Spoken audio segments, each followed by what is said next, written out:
Ese seguidor me dice: hola Paco, me gustaría contarte una vivencia que tuvo mi padre cuando estuvo siendo parte de las Fuerzas Armadas de México.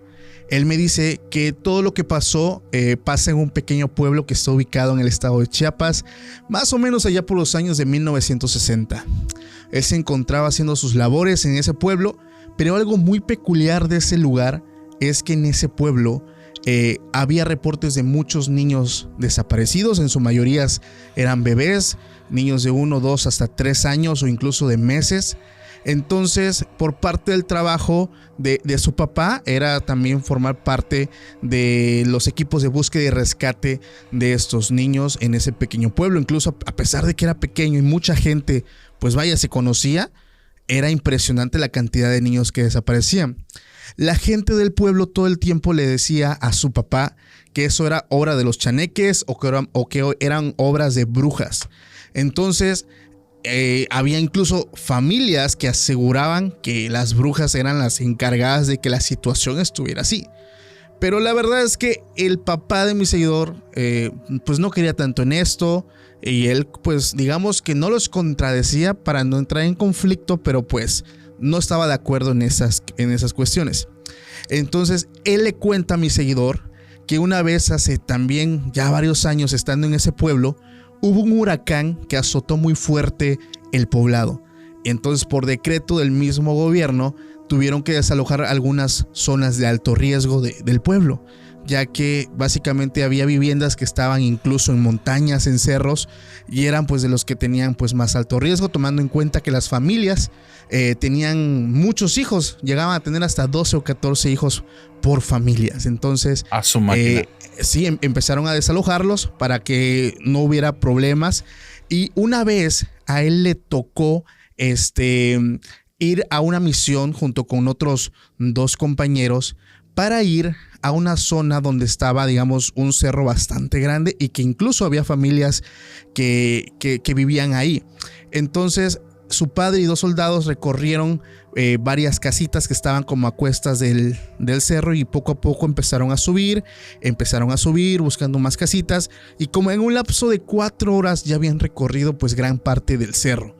Pero algo los detuvo, incluso los puso a pensar bastante, porque ya en ese momento empezaba una tormenta a llegar, ya incluso era algo peligroso porque había muchas ráfagas de aire, y él le cuenta a su hijo que exactamente unos 15 metros arriba se lograba ver una casa todavía. Entonces algunos de sus compañeros dijeron: no, pues ya vámonos, ya no creo que haya nadie. Pero pues algo le decían: no, es que hay que ir, ¿no? A lo mejor hay una familia ahí que no está enterada y pues algo les puede pasar. Entonces pues es nuestro deber, hay que ir. Pues quieras o no, los convence, ya ellos pues no estando tan digamos que contentos por eso, pues van, ¿no? a hacer pues su trabajo. Y al llegar pues notaron que la casa ya había perdido gran parte del techo, porque las ráfagas de aire que te comento que estaban lograron pues desprenderlo. Y al entrar se dieron cuenta que la casa estaba vacía, pero era una casa muy diferente a las casas que ellos estaban revisando, ya que esa casa había muchas veladoras de esas grandotas que luego están en las iglesias, y al menos vieron 2 altares.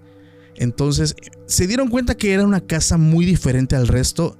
Empezaron a revisarla porque encontraron objetos tallados en madera, encontraron también algunas pieles de animales. Entonces algo como que empezaba a sospechar. Incluso el ambiente se tornó un poquito más pesado, ¿no? Ellos sintieron que estaban en un lugar muy diferente, y pues ya se iban. El detalle es que antes de irse, el papá de mi seguidor entra al dormitorio que se supone que era de la persona que vivía, y se da cuenta que dentro de ese dormitorio había una mesa con muchas vasijas de barro, bastantes. Él me describe que al menos eran unas 50 vasijas, pero estas estaban cerradas. Pero lo que les llamó mucho la atención es que estas vasijas tenían nombres de hombres y de mujeres. Entonces haz de cuenta que una se llamaba Pedro, otra se llamaba Juan, otra se llamaba María. Y eso estaba muy extraño porque estaba escrito, Pero no fue hasta que uno de los soldados reconoció un nombre que se dieron cuenta que eran los nombres de los niños que estaban desaparecidos. Entonces ahí fue donde hizo clic, porque como que tenían ellos más o menos el número de gente desaparecida y iba más o menos a la par del número de vasijas que ellos tenían.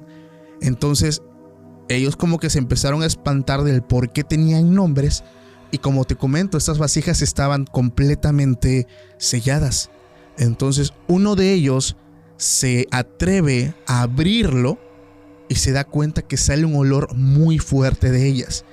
Y al revisar qué es lo que hay adentro, se llevaron la espantosa sorpresa de que había sangre.